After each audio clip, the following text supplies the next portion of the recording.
Angeles is home for politics all the way to November. Stay informed. Stay ahead. This is America. Keep on.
You are listening to and streaming A More Perfect Union on KBLA Talk 1580. I'm Dr. Nicordelai Corte, your host and White House correspondent, joining you live in afternoon drive time. I'm in touch, and so you be in touch. Follow me on all the socials at Dr. Nicordelai. Just type in Dr. Niq, DRNIIQ, and there I am, fresh for you to follow. Also, be sure to download the KBLA app to listen to us live or on demand, or if you're feeling fancy, just tell Alexa to play KBLA Talk 1580, and there you have it.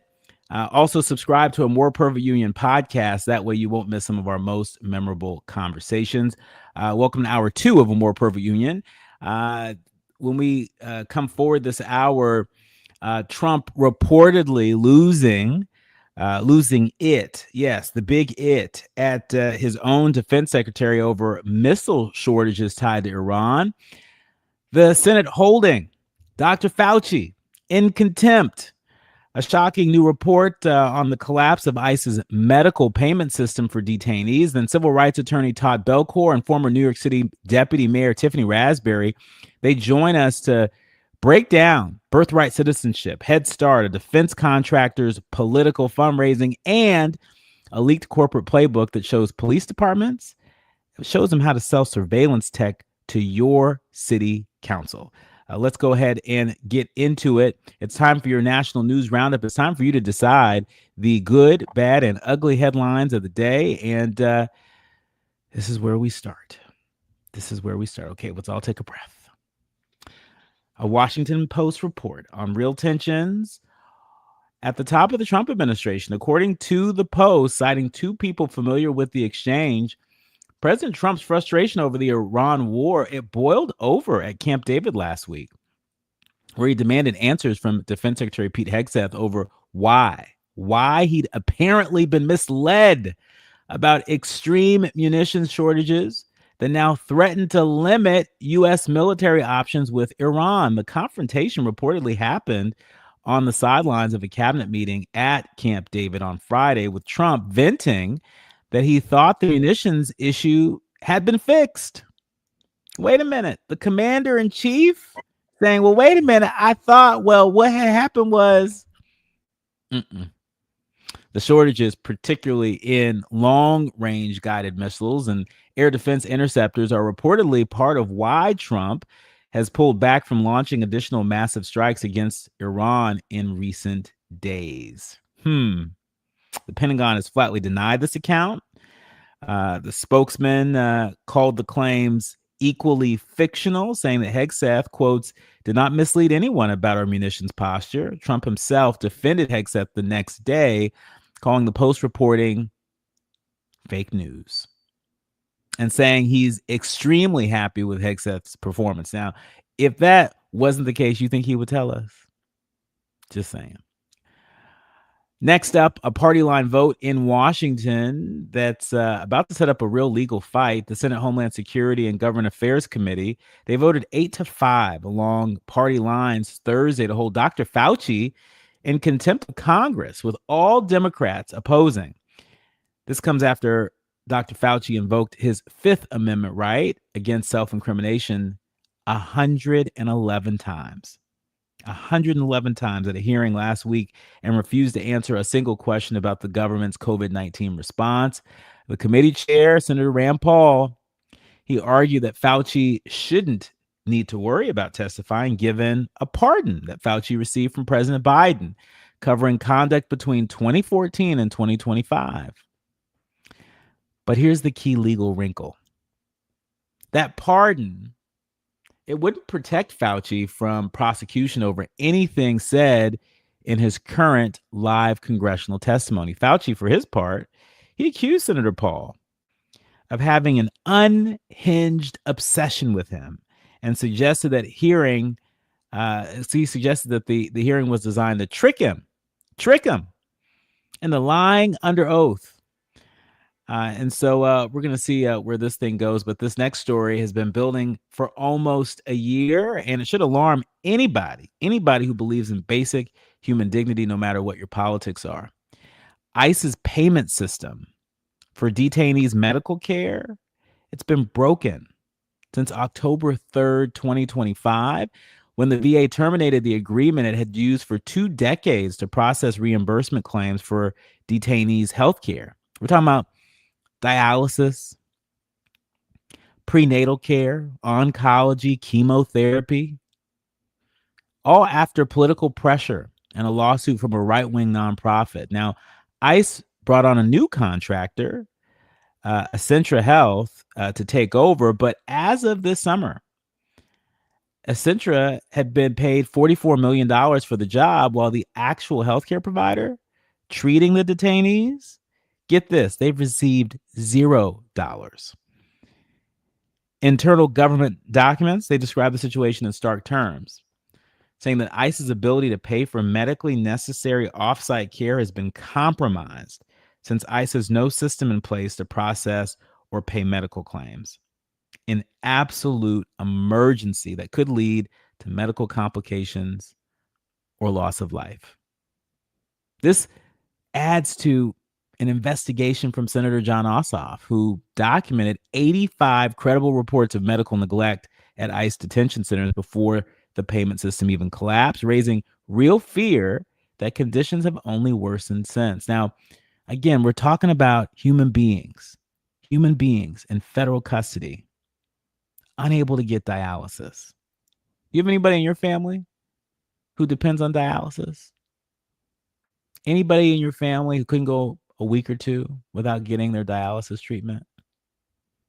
Remember, these folks who are in ICE custody, a lot of these folks have been accused of.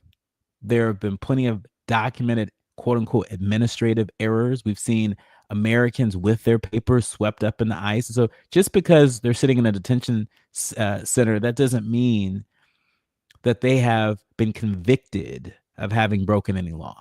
Keep that in mind. So whatever you believe about immigration policy, this is a basic question of whether the richest country on earth can be trusted to not let people die in its custody over a broken invoice system. Check that. You're listening to and streaming A More Perfect Union on KBLA Talk 1580. Tiffany Raspberry and Todd Belcore join me when we come forward. Talk 1580. We've got a lot to talk about. The KBLA 1580 app puts the realest conversations right in your pocket. Stream live wherever you are in the world. No static. No searching the dial. A crystal clear connection 24/7, exactly when you want it. We recommend that you keep automatic updates enabled. Set it and forget it. So the app stays up to date with store requirements, bug fixes, and new features as we roll them out. Download the KBLA 1580 app today and stay plugged into the conversation everyone's having. Hey, Mom, now that I have an after-school job, I think I want to buy a drum kit. Okay, Rockstar. Let's look at your account. When kids start making money, Chase has easy-to-use tools and expert bankers to help them learn how to manage it. And next month, I'll buy the bass drum and the cymbals. Oh, and maybe some noise-canceling headphones for you. Aw, you've thought of everything. Help kids save, budget, and build financial independence, all with Chase. That's good for kids and good for parents. Visit your local Chase branch and get started. Account subject to approval. JP Morgan Chase Bank, N.A. member FDIC. At Charmin, we heard you shouldn't talk about going to the bathroom in public, so we decided to sing about it. Charmin Ultra Strong.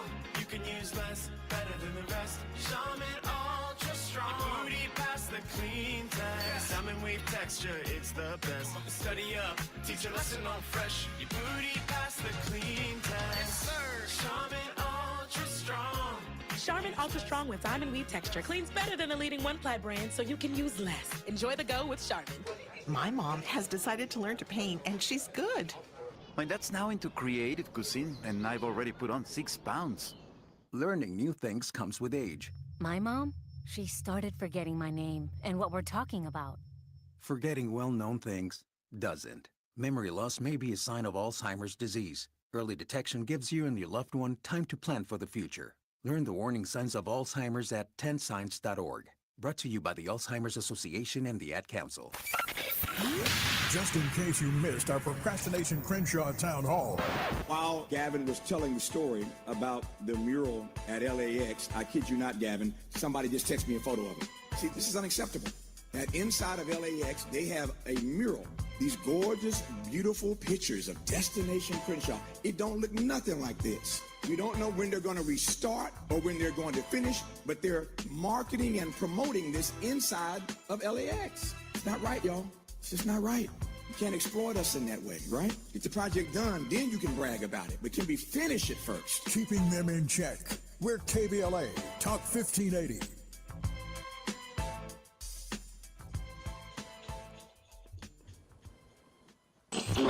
We have no permanent friends or permanent enemies. Only permanent interests as we effort to build. You are listening to and streaming A More Perfect Union on KBLA Talk 1580. I'm Dr. Nicordelai Corte. I'm really delighted to welcome my guest this hour.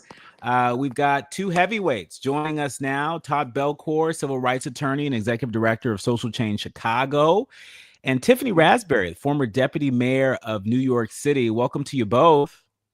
Thank you. Thank you, Doctor.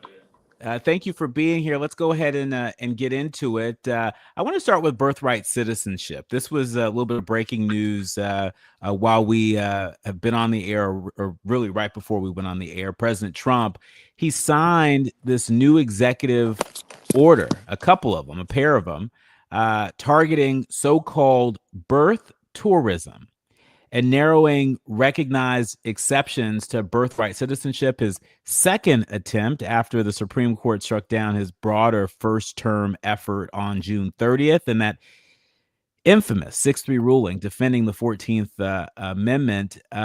Trump himself called the ruling a, quote, very unfortunate decision, and said, quotes, we're making adjustments. One order would deny citizenship to children born to mothers who enter the U.S. for the sole purpose of giving birth here, while other targets children of people deemed alien enemies, foreign terrorists, and foreign agents. I've got to ask you, Todd, starting broad, what's the through line connecting this renewed attack on birthright citizenship and what should we make of this, especially given what we're told the law of the land is following that Supreme Court decision in June? Yeah, this is nothing more than a thinly veiled effort to codify white supremacy, to make sure that the only people who are allowed to be here and should be here, according to what they're attempting to set as a legal precedent, are people that are qualified and determined to be qualified by white people. And of course, not only has that been roundly kicked to the curb by every matter of constitutional law and consideration, every precedent over the last 100 years, But that doesn't mean anything to the administration, doesn't mean anything to this current court in terms of what they're considering. Although the court has stood up and fought against us to some degree, but you have to realize and have to figure, I'm sure there will be some sort of loophole that will continue to be needled at and figured. So there can be some, for lack of a better term, some sort of concession made to make it even harder for people who have birthed a child in this country to make sure they're able to stay and be around that child, protect that child, raise that child, do all the things that children need to fulfill their potential. So it's scary that this is happening so transparently and so corruptly, but at the same time, it's unsurprising. But this is another reason why people need to be on full alarm and hopping mad and doing something about it, because they're trying to take people's citizenship right in front of people without any abashed, ashamed, or any sort of effort to even hide it in any way. And that should be as alarming as anything we've seen of this administration.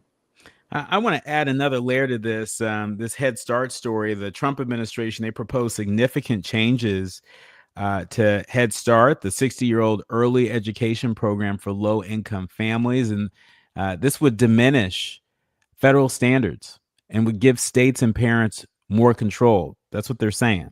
The administration said it will cut the cap on administrative overhead spending from 15% to 5%, saving an estimated $2.2 billion. It plans to reinvest to create 200,000 more childcare spots. And advocates are pretty wary because the head of the National Head Start Association, they push back on fears that the program is being dismantled, saying that they just really want folks to know that Head Start is open. It's a formal rulemaking process, open for 60 days of public comment, and it could be 6 months to a year before anything actually changes. Tiffany, from your time in city government, when the federal government pulls back regulatory guardrails like this, who actually absorbs the risk? And is it cities and states, or is it families themselves? I think the risks are felt across the board. It's devastating to communities, it's devastating to school districts and to cities. To be quite honest, removing these regulations will be terrible because not every state is able to provide education at the same level. We know throughout our country that there are some states that children are reading far below grade level. And so we're now going to allow those individuals to set standards for early childhood learning. Do you worry, as the former deputy mayor of, the biggest city in the country, do you worry about the far-reaching implications this could have in terms of state and local governments having to fill, the gap that the federal government would leave behind if they're successful in this effort? Definitely. States will have to fill the gap. And already states have had to endure cuts over the past several years to early childhood and just basic education funding. Yeah. Todd, when we think about birthright citizenship, again, it's been settled law since the 14th Amendment, ratified specifically for the babies of slaves. What do you think this fight? Why do you think this fight keeps coming back? Even after the Supreme Court loss, and do you think there's any connection between this birthright citizenship action by the president and also this announcement of the pulling back from Head Start? Yeah, every effort's been made, every opportunity has been taken advantage of to diminish, to destabilize, dehumanize brown people, black people, or people from other countries who have other nationalities or ethnicities that they actually ascribe to.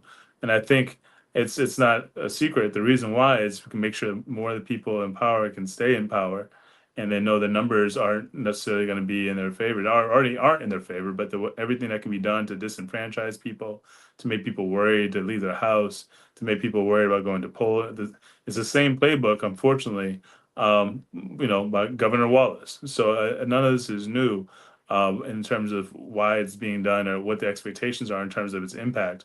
But I think what is new now, we're living in an era where we're supposed to be evolved. We're living in an era where we're supposed to be a better society, as you're saying, a more perfect union. So it's so startling that can kind of shock people into a level of apathy. And so I think it's important for shows like yours, like you're doing, to shine the brightest light on it, to make sure people know this is real.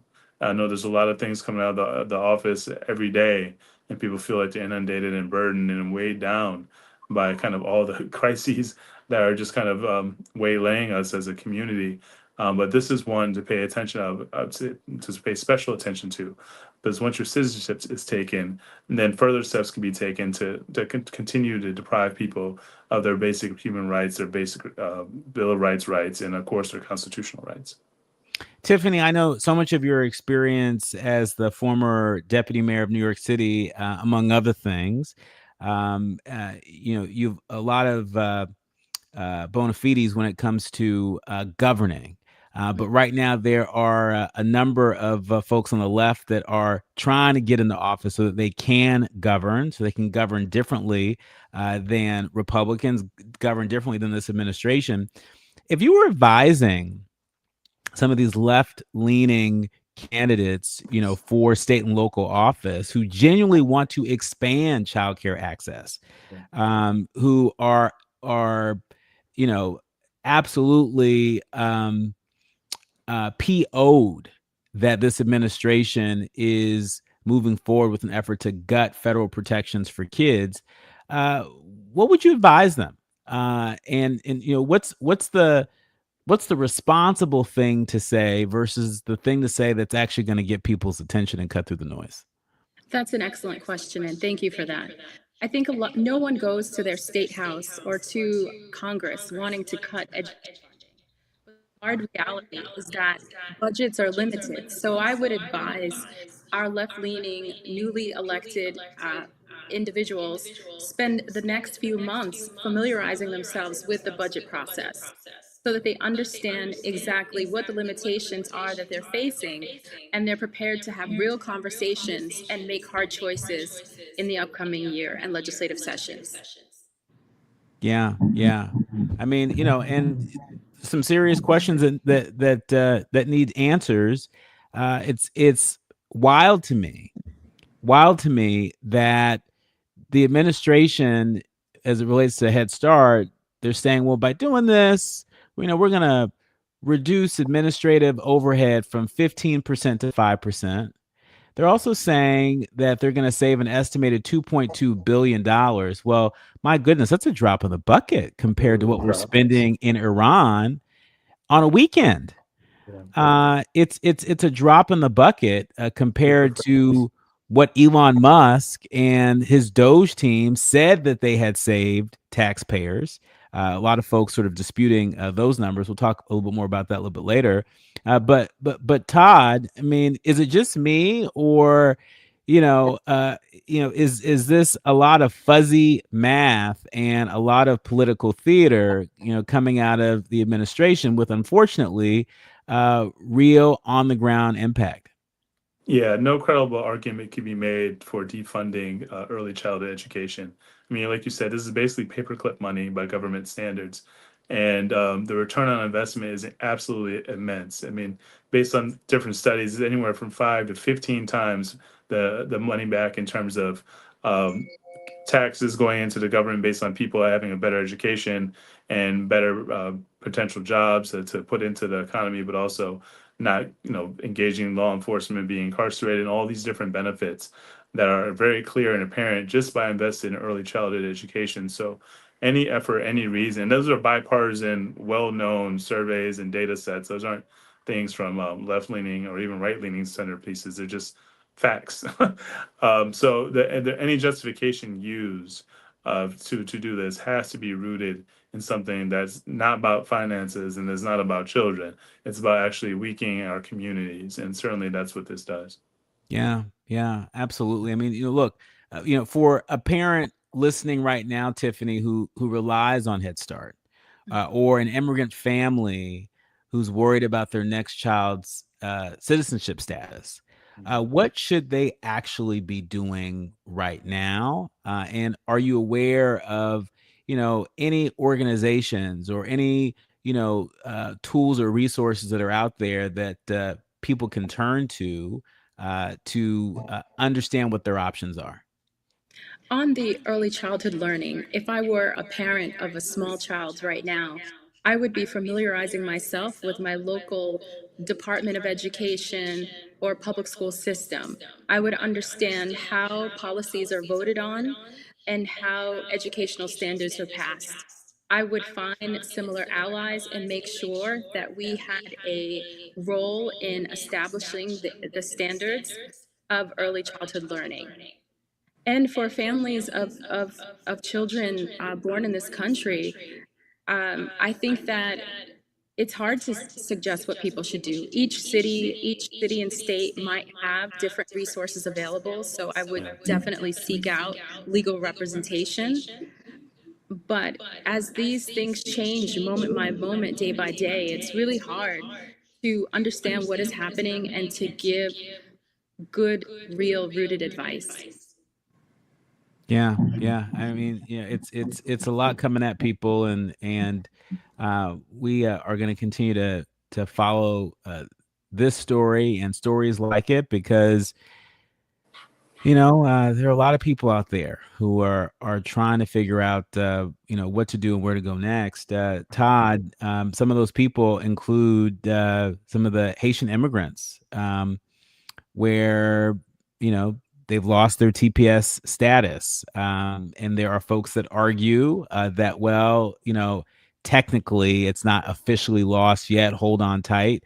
What would you say? What would you say to families of Haitian immigrants, Haitian migrants that are listening right now? What would you say to them in light of the latest news on birthright citizenship? Yeah, I mean, it's very clear what's coming around the bend. It's very clear the intentions, and it's very clear that communities are being targeted. So our Haitian community members, brothers and sisters, should be on full watch and making sure that anything they're doing televised, frankly, meaning like when you're interacting with law enforcement, interacting with anyone, making sure that you have some sort of evidence of it. Because people are being taken away in a direct deprivation of their constitutional rights. There's no question about that. And if you're trying to represent somebody, all the evidence you can gather, every bit of shred of encounter that you can actually see, feel, and hear will go a long way in terms of any sort of jury that you eventually have to bring this to. Because I'm confident as these threats are taking place, there are limits. There is a guardrail. There's a third rail that I don't think even the Supreme Court will go past.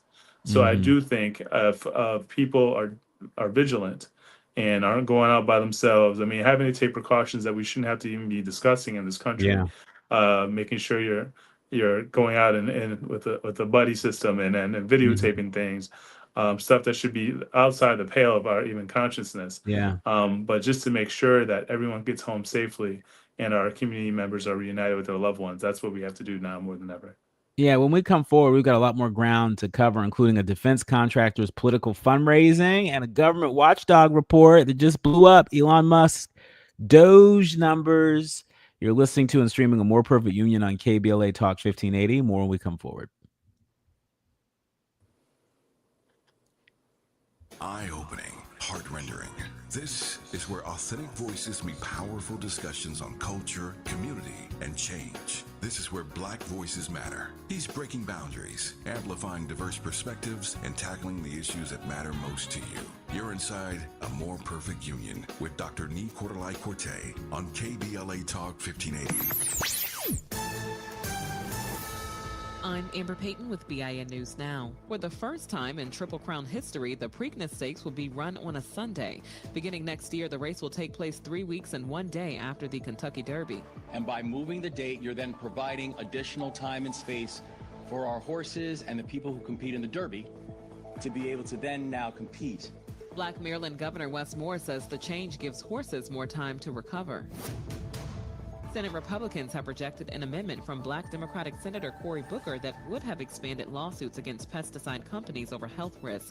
Supporters say it would restore legal options for cancer victims. And singer Rihanna is working on new music, according to A$AP Rocky. He dismissed rumors that family life has kept her out of the studio, saying that's exactly where she's been. Rihanna has not released a full studio album since 2016. Get BIN News Now on demand 24/7 on the iHeartRadio app. The Crohn's and Colitis Foundation has been at the forefront of inflammatory bowel disease research and care for over 50 years. Learn more about research, education, and support at Crohn'sColitisFoundation.org. This is the KBLA Sports Minute with Ray Richardson. If the Philadelphia 76ers win the NBA championship next season, and a lot of folks are giving them a good chance to do it, the title would give LeBron another chapter in the NBA history books. LeBron, who signed with the Sixers last month, would become the first NBA player to win a championship with 4 different franchises. LeBron won a title with the Lakers, Cleveland, and 2 with Miami. The NBA season is a long way off, and a lot of games have to be played. But if the Sixers were to win the title with LeBron, it might lead some people to change their GOAT status from Michael Jordan to LeBron. Winning an NBA title with 4 different teams is something that might never be matched. Michael won 6 NBA championships, but all with the Chicago Bulls. For many people, the number of NBA titles is the main barometer that separates MJ and LeBron in GOAT discussions. No debates, no speculation, just the info you need. That's your KBLA Sports Minute. I'm Ray Richardson on KBLA Talk 1580. Let's do this. When the political stakes are this high, you need a source you can trust. KBLA Talk 1580. Los Angeles is home for politics all the way to November. Stay informed. Stay ahead. This is America. Word! Progressive isn't a party, it's a people. This is KBLA Talk 1580. All I need is one mic.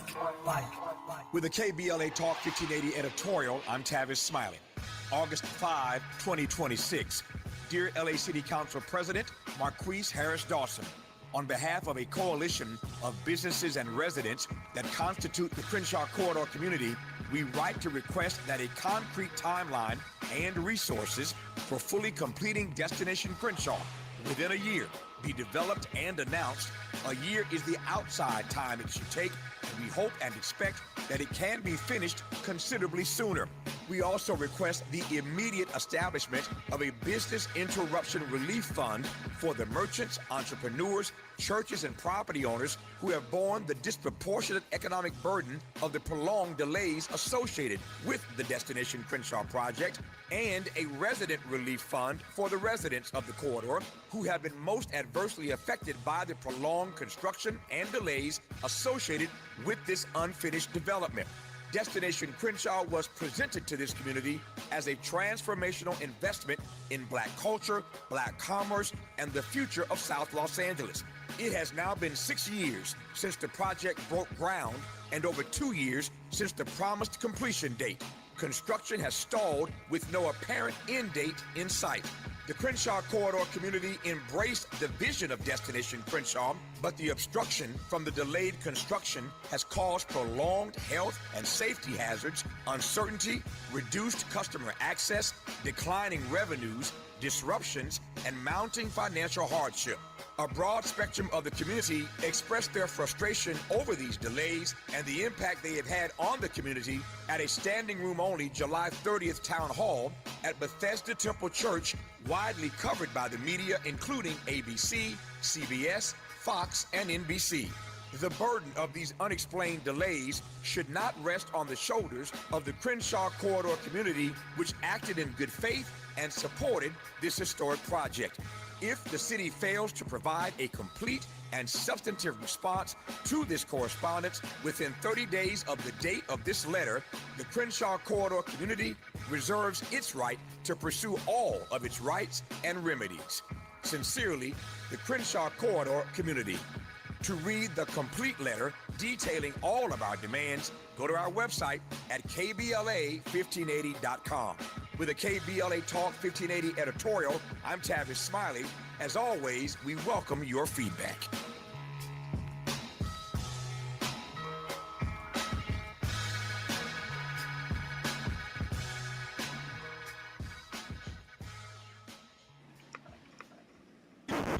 National news, the consequence. Informed opinion. Analysis beyond the headlines. You're listening to A More Perfect Union on KBLA Talk 1580.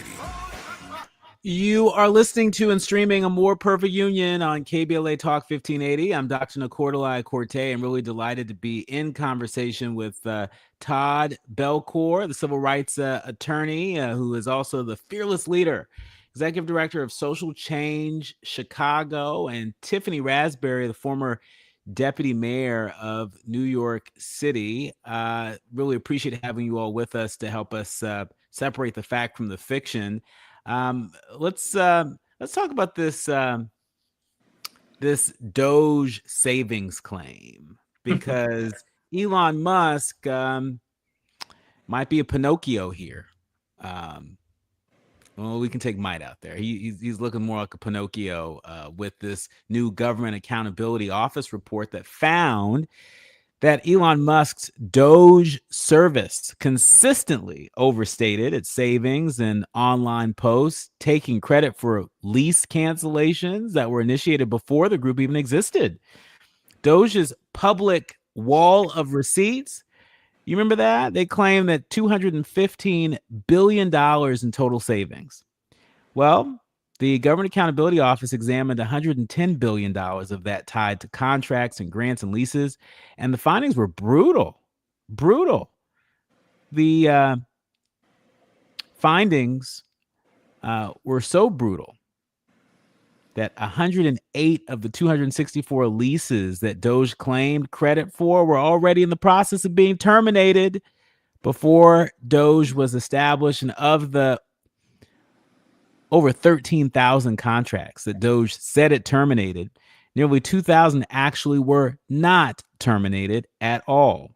One outlet's review of the audit found that the Government Accountability Office could only find support for roughly 4% of DOGE's claimed savings. Well, Democratic Senator Gary Peters of Michigan, who requested the audit, he didn't mince words, saying that Elon Musk and the Trump administration claimed billions of dollars in savings it could not substantiate, took credit for work already underway, and refused to show its work. The Government Accountability Office said that DOGE never even responded to the watchdog's questions during the audit. Just sticking with this accountability theme for a second, there's a new Guardian exclusive on Andrew, the co-founder of Palmer Luckey, revealing that Luckey has donated $5.9 million to Republicans and bundled additional fundraising, all while his defense company reaps billions in Pentagon contracts. Some of them sole source, meaning awarded without competitive bidding. Now, Tiffany, you have worked inside government. And you know that when a single donor's company is landing sole source federal contracts while they're personally bankrolling the party in power, that's a scandal. Or is it just how Washington works right now? Is that what we're supposed to accept? I think that anytime someone receives a sole source contract, it should be examined, right? Because processes exist for a reason. Unless we're facing a major dire situation, emergency, these large contracts should go through the formal process. They should go through the formal process, but these contracts aren't. And, you know, I hear, Senator Peters sort of calling attention to it, but, it doesn't seem like it has the energy that it should. We're living in a time where public trust in government is at a record low. And this is part of the reason why. It's not just that, people are cheating and stealing and not being honest with taxpayers, but when they are called out, it seems like a collective sort of shrug of the shoulders, just another day in Washington. What is it going to take for us to break through that, Tiffany? I think that this happens more than people understand, and that's why there's not an outrage from the elected officials in Congress. It's important that people are beginning to pay attention and to understand how money is flowing in Washington and calling members out. Yeah, I mean, we got to do more. But we also have to have a plan for what we're going to do when folks on the left sweep in power. No, Todd? I mean, it's one thing to say, okay, we're seeing, corruption like we have never seen or like we haven't seen in a very long time. That's one thing. But the other thing is, okay, so when you're in power, what are you going to do differently? Yeah, yeah. I mean, there's no question that no party has a monopoly on corruption. I mean, certainly there's the issue of poor money management on both sides of the aisle, and there's instances that go all throughout history. So it's not really necessarily as much about party ideology as much as it's about integrity. And I think at the end of the day, any voter needs to make sure, no matter what district, what community, what ward they're in, that they're paying attention to these very processes that Deputy Mayor is referring to regarding both budgeting, because that's where the real sauce is, that's where the real details are. That's where the real sausage is really made. But also in letters of the law in terms of legislation that's passed to make sure people are clear on not only where's the money coming from in terms of investing in this conversation in the first place, but who's benefiting, and all those things. Where that's the wall of receipts.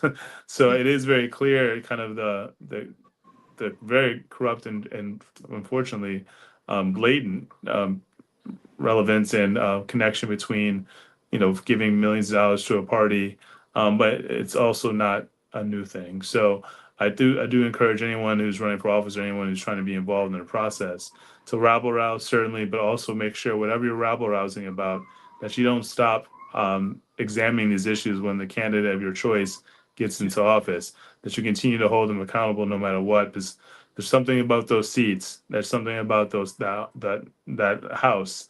There's something about Congress where over time, even if folks who, the purest hearts have some issues that they run into. So it's on us as voters, as advocates, as activists to make sure we continue to hold our feet to the fire, protect them to some degree from making bad decisions by putting that pressure on them so they can blame us for maybe pushing back against donors who may otherwise feel inclined to kind of squeeze the pins on them.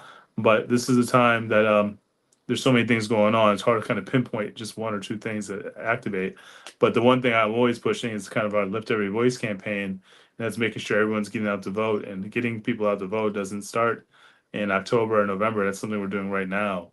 Getting people's pledges and commitments to vote, getting a full database and understanding of what are people's barriers to voting to help people overcome those well in advance. So whether it be, threats from ICE or whatever it may be, to kind of commandeer of momentum and really instill fear that there's a well-prepared, well-oiled machine in place to protect people, ensure that no one's denied the chance to have their voice heard through the polls.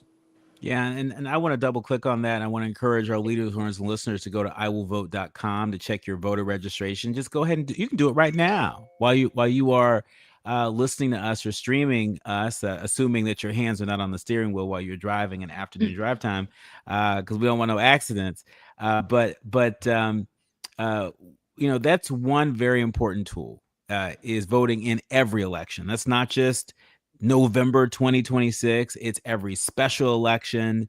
It's every midterm election, every presidential election, every single election, because we know how hard some pretty dark forces out there are working to keep us from being able to do that. But Tiffany, I want to go back to something you said earlier about how common sort of waste, fraud, and abuse is in government. And I'm wondering, what's your message to some of the donor activists out there that may donate a lot of money when it comes to supporting this candidate or that candidate? But, if we zoom out and we look at, sort of our system, our democratic system, we need strong watchdog groups that, are going to report and advance the public interest as well. And, it's not lost on me. I'm sure not lost on you. There are a lot of institutions right now where, they've taken a hit when it comes to public trust. And so what's your message to donor activists out there that, may not ordinarily, support watchdog groups, It seems to me that we're living in a time where watchdog groups are needed more than ever. So I want to take a step back. I think that a lot of contracts that are passed and issued in government may have a purpose at one point that no longer exists at another point, but the contract stays active. So I want to be careful with how we talk about waste and fraud, because sometimes waste comes not because it's intentional, but just because government is a huge bureaucracy. And as individuals come and go out of government, they lose track and perspective on what's happening in the broader structure. But with that said, everyone wants to find ways for government to save and to streamline costs. There's no question.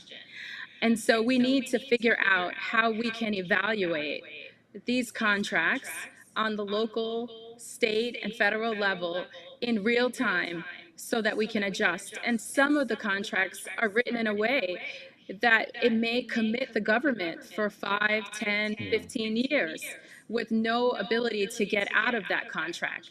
I've always been troubled by that. Yeah. I'm sure a lot of folks who are listening to us now or streaming us now, they're troubled by it too. Todd, in our remaining minutes, from a civil rights and accountability lens, does the DOGE audit, does it change how you think about the broader deregulatory push that we're seeing this week from birthright citizenship to Head Start to government spending oversight itself? Unfortunately, this is confirming my suspicions in the first place, that this is just a different way to have political retribution and target entities and institutions that are bedrock to our communities, whether it be our educational institutions, whether it be our environmental institutions, things designed to make sure we have the most basic protections and have something tantamount to a quality of life that allows us to have a community, that allows us to live, breathe, and read. And the fact that those things are even being attacked, it shows that there's nothing that's off limits.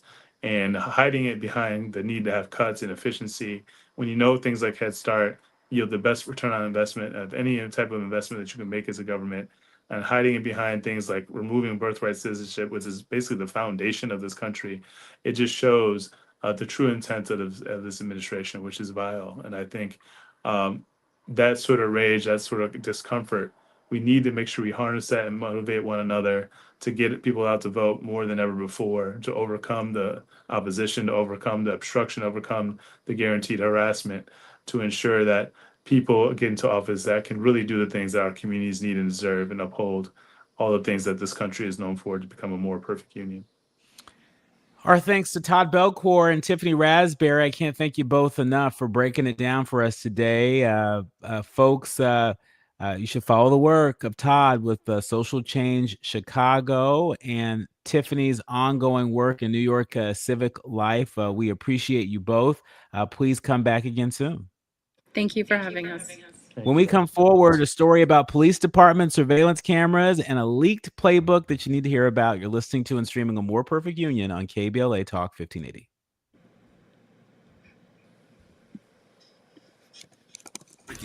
Thank you both. Thank you. God bless you, brother. You too. Take good care. Man. You ready? 2 shows, 1 Friday. All Amanda Seals. What's up, y'all? Catch me here on KBLA Talk 1580. First from noon to 2 p.m. And if you miss me, I'm back 4 to 6 p.m. See, this is where the conversation gets real. Ooh, and it gets good. So don't miss it. Fridays only on KBLA Talk 1580. KBLA Talk 1580. We've got a lot to talk about. KBLA Talk 1580, connecting you with services and solutions. The Michael's Daughter Foundation is dedicated to inspiring youth and resilience through storytelling, arts, filmmaking, and enrichment programs for youth and families in under-resourced communities and system-impacted individuals. The Michael's Daughter Foundation is a 501c3 nonprofit providing free and low-cost arts programs to youth and families from under-resourced communities, both system-impacted youth and those affected by the incarceration of a loved one. 1 in 43 children in America have a parent incarcerated. 70% of those children are expected to end up in prison. Through filmmaking, animation, theater, and writing, they help young people express themselves, build confidence, and imagine new possibilities. Beyond the arts, they offer financial literacy workshops, emergency support, and scholarships. Because thriving takes more than talent, it takes access. To learn more about the impact of Michael Daughters Foundation and how you can be a part of the movement, please visit their website, michaelsdaughterfoundation.com. This is a community call to action from KBLA Talk 1580.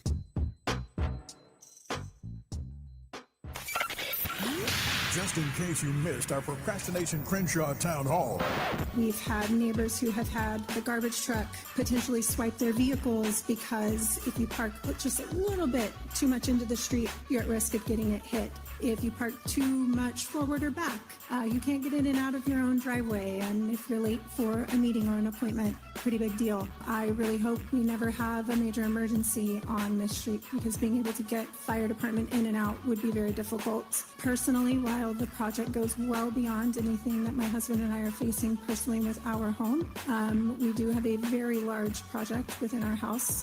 We are very blessed to be in it, but it needs a completely new foundation. It is currently slipping into Crenshaw right now, and we cannot do that work because a concrete truck can't come in to actually do the work. So it's a bit scary for us in that manner.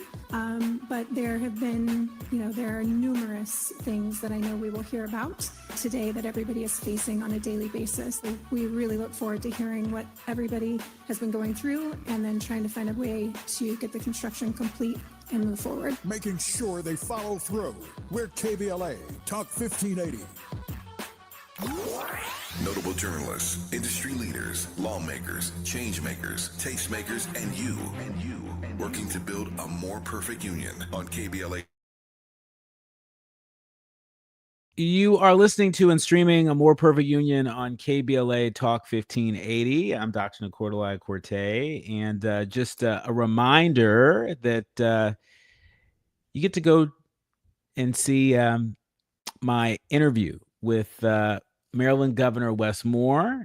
He is the new chair of the National Governors Association, and I'm honored to have had the first interview with him as the new chair of the National Governors Association in Oklahoma City last weekend.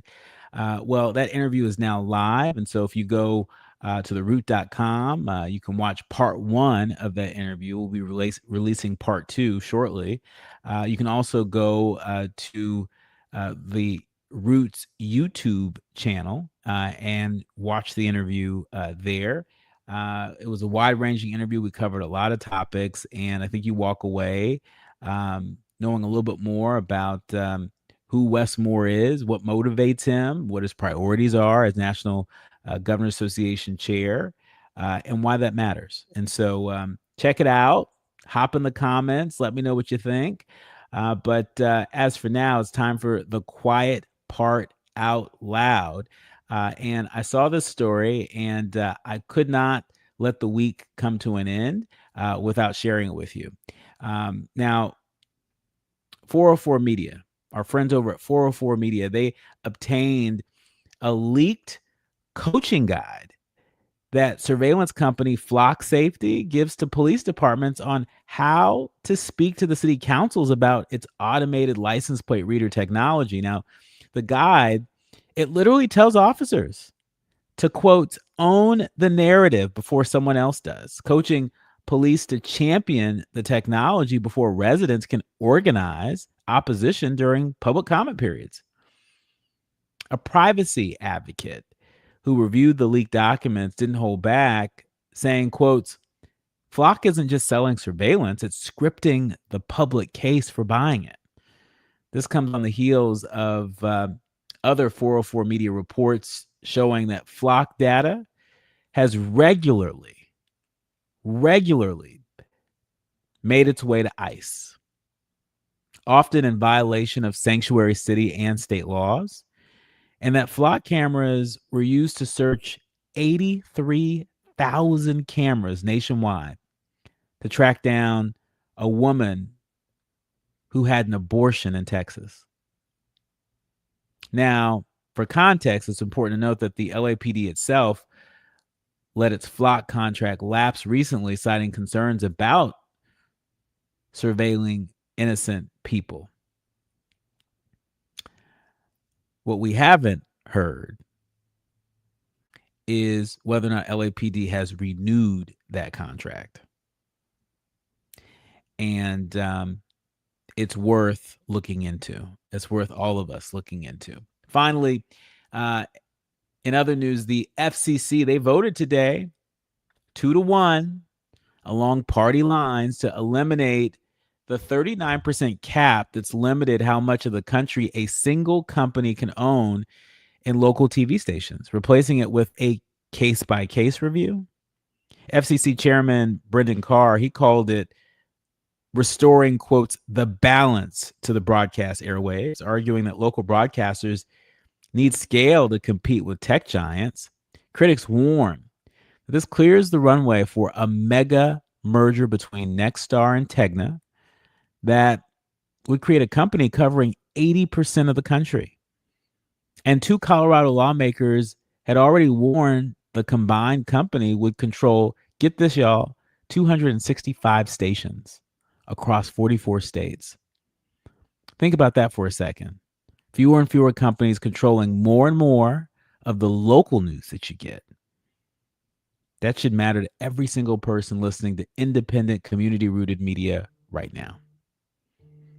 And that's where we're going to have to leave it today with something